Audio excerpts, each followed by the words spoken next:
इस सभा में उपस्थित मंचासीन हमारे मंडा ब्लॉक के मंडल अध्यक्ष अशोक दुबे जी, युवा मोर्चा के जिला अध्यक्ष पांडे जी और यहाँ के चेयरमैन प्रतिनिधि अमीर शकील टंकी और यहाँ के सबको परिचित, सबके दुलारे और सबके दिलों में राज करने वाले अशोक सिंह, जो यहाँ के मांडा ब्लॉक प्रमुख रहे हैं और बहुत ही प्यारे सभी लोग को जानते पहचानते हैं, जैसे यहाँ के लोकल निवासी हैं। उसके बाद यहाँ मंच पे आसीन अब पड़ोसी हो गए हैं इंद्रदेव शुक्ला जी और प्रभारी जी दुबे जी हैं और इंद्रबली पटेल जी हैं, भगवान दास कुशवाहा जी हैं और सबसे बड़ी बात यहाँ हमारे जिले के, हमारे कचवंशी के प्रत्याशी नीरज त्रिपाठी जी, आप सबका बहुत बहुत स्वागत। ये भारतगंज में जो सभा आप हो रही है इसके लिए बहुत बहुत स्वागत, क्योंकि पहली बार ऐसा हुआ है, ये इतिहास में पहली बार हुआ है कि भारतीय जनता पार्टी का कोई कार्यक्रम किसी मुस्लिम मोहल्ले में हुआ हो। हमेशा से जातिवाद का नारा देकर हिंदू हिंदू तरफ, मुस्लिम मुस्लिम की तरफ इस तरीके नारा देके, जबकि मुसलमान किसी न किसी हिंदू को ही देता था, चाहे रमन सिंह हो या कोई भी हो, वो हिंदू को ही देता था, किसी मुसलमान को नहीं देता था। लेकिन हमारे हमसे एकदम अछूत बना के दूरी बनाई जाती थी। कभी भी हमारे मोहल्ले में भारतीय जनता पार्टी का प्रत्याशी न घूमा था, न प्रचार किया था, न कोई कार्यक्रम किया था। इसके लिए बहुत बहुत बधाई आमिर भाई को और प्रत्याशी जी को, नीरज त्रिपाठी जी को, जिन्होंने पहले मर्तबा भारतगंज में एंट्री किया और पहला अपना सभा किया तो मुस्लिम मोहल्ले में, वो भी भारतगंज के कश्मीर में। सबसे बड़ी बात है कश्मीर में यहाँ के जो जातिवादी नेता थे वो इस समय गायब हो गए, उनको छटपटी लगी है, कोई नहीं दिख रहा है। जितने बड़े बड़े यहाँ के वाधवानी, मुरली मनोहर जोशी थे, सबके सब भाग गए। अब हम आप लोगों से एक वादा कराना चाहते हैं, ये इनका जो सम्मान और प्यार हम लोगों के बीच आके दिए हैं, इसके रूप में हम लोग 25 मई को कमल के फूल पे बटन दबा के इनको भारी के बाद बहुमत से विजयी बनाने का काम करेंगे। यह हम लोगों का संकल्प होना चाहिए। जैसे भारतीय जनता पार्टी सबका साथ, सबका विकास, सबका विश्वास करके हर कार्यक्रम में, हर योजनाओं में किसी जात धर्म का नहीं आने दिया, चाहे राशन का वितरण का मामला हो या आवास का वितरण का मामला हो या उज्जवल योजना की मामला हो, सब में बराबर के रूप में सबको हकदार बनाया।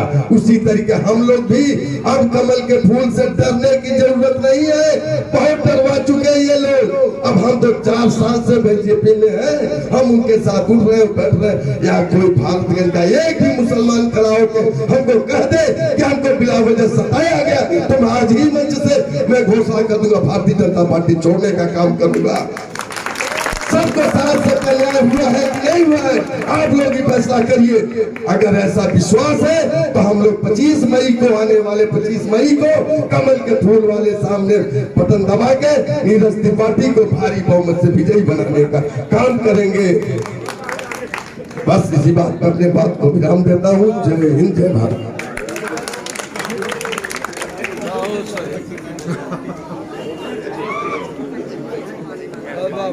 में बैठे हमारे पार्टी के संगठन के पदाधिकारी, खास तौर पर हमारे मंडल अध्यक्ष अशोक दुबे जी और हमारे युवा मोर्चा के जिला अध्यक्ष जी, माननीय हमारे इस क्षेत्र के दिल के धड़कन माननीय अशोक सिंह जी और हमारे नाना जान चांद मोहम्मद चंदू जी और राजू भैया, हमारे गांव के सबसे खास आदमी इस वक्त हो चुके हैं। और इस मंच में सभी लोग, जितने लोग मौजूद हैं, उस सबको मेरा आदाब, प्रणाम, अस्सलाम वालेकुम। और सामने बैठे हुए हमारे भाई, हमारे चचा जान, हमारे दोस्त, सब लोगों को अस्सलाम वालेकुम, नमस्कार।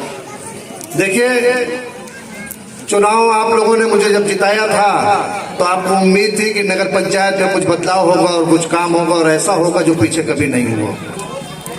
और मैंने आपकी उम्मीद के साथ और आपके भरोसे के साथ जब चुनाव जीता तो चुनाव जीतने के बाद मुझे ये लगा कि भारतीय जनता पार्टी ही जो इस टाइम देश और प्रदेश में सरकार बनाई हुई है उसके साथ ही जुड़कर इस कस्बे का विकास हो सकता है। और मैंने उस पे पहल किया और हमारे पार्टी के संगठन के लोगों ने मिलजुल कर इस काम में बहुत कामयाबी दी। आपने देखा कि नगर पंचायत कुछ ही दिनों में बहुत बदल गया। हमारे नगर पंचायत की रोडों की स्ट्रीट लाइटें नहीं जला करती थी, लेकिन आज जब हमारे कस्बे में आप घुसते हैं तो आपको लगता है कि हम किसी शहर में जा रहे हैं। हमने चौराहे से लेकर तिरमोहानी तक की जो रोड बनाई है, उस रोड से अगर बारिश हो जाती थी तो चप्पल पहन के जो आदमी घर जाता था वो चप्पल घर के अंदर नहीं ले जाता था, बाहर रखता था। तो मेरा ये कहना है कि इस कस्बे का विकास तभी संभव है जब हमारी आपकी सोच विकसित होगी, हमारे आपके इरादे विकसित होंगे। और विकसित तभी हो सकते हैं जब हमें आपको ये भूलना पड़ेगा कि हम हिंदू हैं, हम मुसलमान हैं, हमारी कोई विशेष पार्टी है। आपकी कोई विशेष पार्टी नहीं है। आपने किसी मौलाना मुफ्ती को वोट नहीं दिया है। आपने जब भी असेंबली का चुनाव लड़ाया है, वोट दिया है तो वो हिंदू ही रहा। लेकिन आप सोचिए कि आपने जिसको वोट दिया है क्या वो आपके पास लौट कर आके बीच में मिला है? वो खाली चुनिंदा लोगों से दुआ सलाम रखता है, चुनिंदा लोगों से। और कस्बे के विकास के लिए आपका भाई, आपका बेटा भाजपा के नेताओं से, मंत्रियों से, विधायकों से, सांसदों से मिलकर उनके लेटर पैड, उनके प्रस्ताव को मंत्रियों तक पहुंचाकर इस नगर के पंचायत के विकास में उनके सहयोग से ही काम को पूरा किया। अगर आप चाहते हैं कि नगर में रोड, लाइट, बिजली के साथ साथ हॉस्पिटल और स्कूल की व्यवस्थाएं ठीक हो जाए तो मैं एक बात बताएं, जो विश्वास करके आपने मुझको वोट दे के यहाँ पहुंचाया है वही विश्वास आपको माननीय नीरज त्रिपाठी जी पे भी करना पड़ेगा, क्योंकि इनके बगैर हमारे नगर की विकास होना संभव नहीं है। आप किसी नेता को सांसद बना भी देंगे तो वो बेकार है। आपको एक बात बता दें कि क्षेत्रीय विधायक के एक भी लेटर पैड से कोई योजना पास नहीं हुई है भारतगंज में। जितनी भी योजना पास हुई है वो भारतीय जनता पार्टी के सत्ता के विधायक और सांसदों से पास हुई है, किसी अन्य दल के नेताओं से पास नहीं हुआ। तो अगर भारतगंज में जिनको आवाज छूट गए हैं या जो भी विकास कार्य रुके हुए हैं उन कार्यों को पूरा करने के लिए मैंने अपने भाई, बड़े भाई नीरज त्रिपाठी जी से वादा लिया है कि हमारे नगर पंचायत में हॉस्पिटल और स्कूल की व्यवस्था आपको करानी है। जमीन मैंने दान दिया है नगर पंचायत में कि हॉस्पिटल के लिए भी, आयुर्वेदिक अस्पताल के लिए भी, एलोपैथ के लिए भी। उस पे आगे की कार्रवाई चुनाव के बाद हम चाहते हैं कि नीरज भाई भारतगंज में उसका फीता काट कर उसका शुभारंभ करें। यही आपको उम्मीद है और आप यकीन मानिए कि जो काम भारतगंज में आज तक नहीं हुआ है वो होगा। और आप यकीन रखिएगा कि भारतगंज नहीं, इस पूरे देश का मुसलमान, इससे बड़ा सेंटिमेंटल कौम दुनिया में नहीं है। अगर इसे कोई भाई कह दे तो इससे बड़ा सेंटिमेंटल कोई नहीं है। जो इनसे वोट भी लेता है वो भाई कह के लेता है, भले इनका काम न करे। तो नीरज भाई आपसे इतना ही कहना है कि आप भाई कहिएगा तो दिल लगा के भी रखिएगा, क्योंकि आप दिल लगा के रखेंगे तो हमारा विश्वास हमेशा कायम रहेगा। इसी बातों के साथ अपनी बात को समाप्त करता हूँ और इस चुनाव चिन्ह कमल के फूल पर सब लोग ज्यादा से ज्यादा वोट डालेंगे और इन्हें भारी मतों से बहुत धन्यवाद।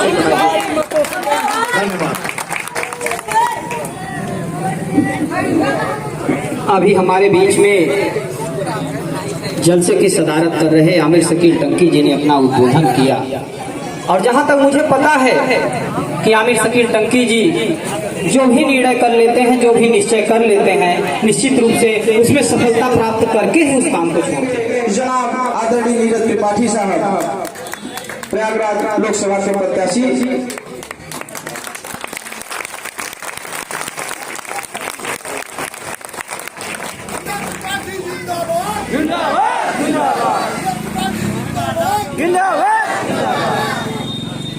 मैं थोड़ा सा संचालक महोदय को भी, अपने आप को भी और बाकी सबको थोड़ा सा दुरुस्त करना चाहूँगा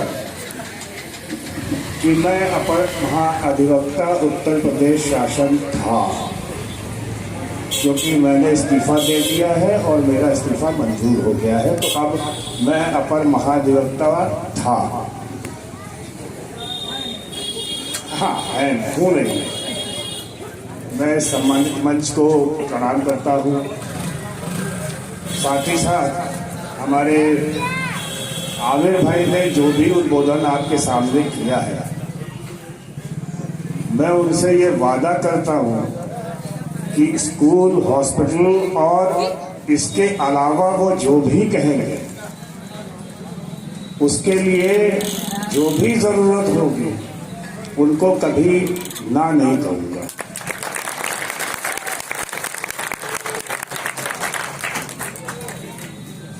यहाँ बहुत सारे बच्चे हैं, आप बुजुर्ग भी हैं, सभी जानते होंगे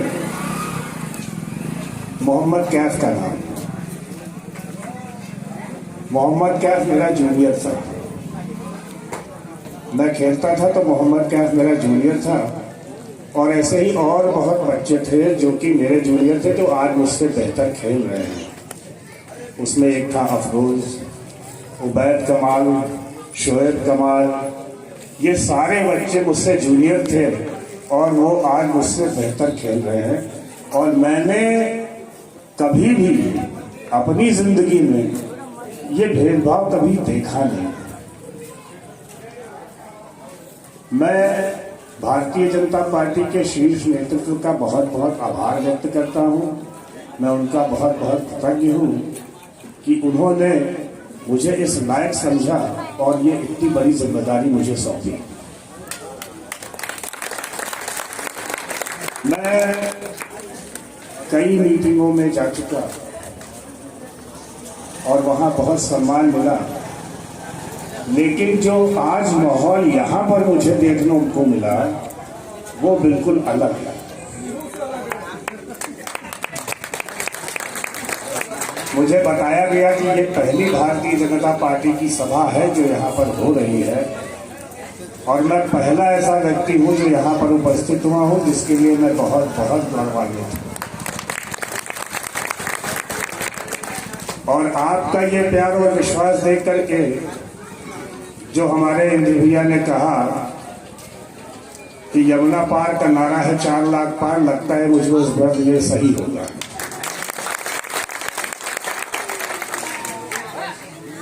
भारतीय जनता पार्टी, आदरणीय नरेंद्र मोदी जी, ये एक मिथक बना रखा था लोगों ने कि भारतीय जनता पार्टी मुसलमान भाइयों के खिलाफ है, जबकि सत्य दूसरा है।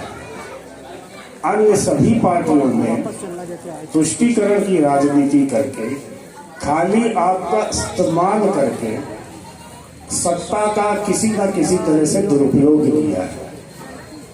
आज कितनी योजनाएं हैं, 2014 के बाद जो विकास की गाड़ी दौड़ी है, और उसमें जितनी भी योजनाएं, चाहे वो केंद्र सरकार द्वारा आई हो या वो राज्य सरकार द्वारा आई हो, कोई भी ऐसी योजना कोई अगर ये बता दे तो उसमें ये लिखा है कि नहीं, ये योजना का लाभ अमुक को ही मिलेगा और अमुक को नहीं मिलेगा, या ऐसी कोई योजना जो सभी के लिए आई हो लेकिन योजना का लाभ लेते वक्त ऐसा किसी तरह का जो है अंतर किया गया हो कि नहीं नहीं नहीं इसको नहीं देंगे।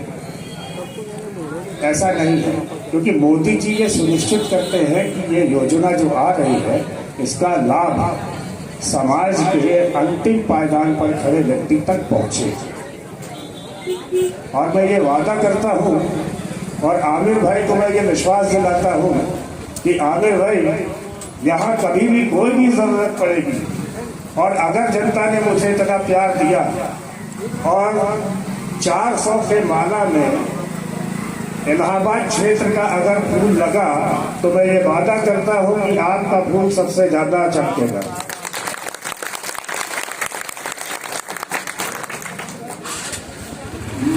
यहाँ पर कई योजनाएं आई हैं। अभी कुछ योजनाओं के बारे में मैंने पता किया तो पता लगा कि यहाँ जल निकासी की योजना के लिए 2 करोड़ रुपए ऑलरेडी सैंक्शन हो चुके हैं।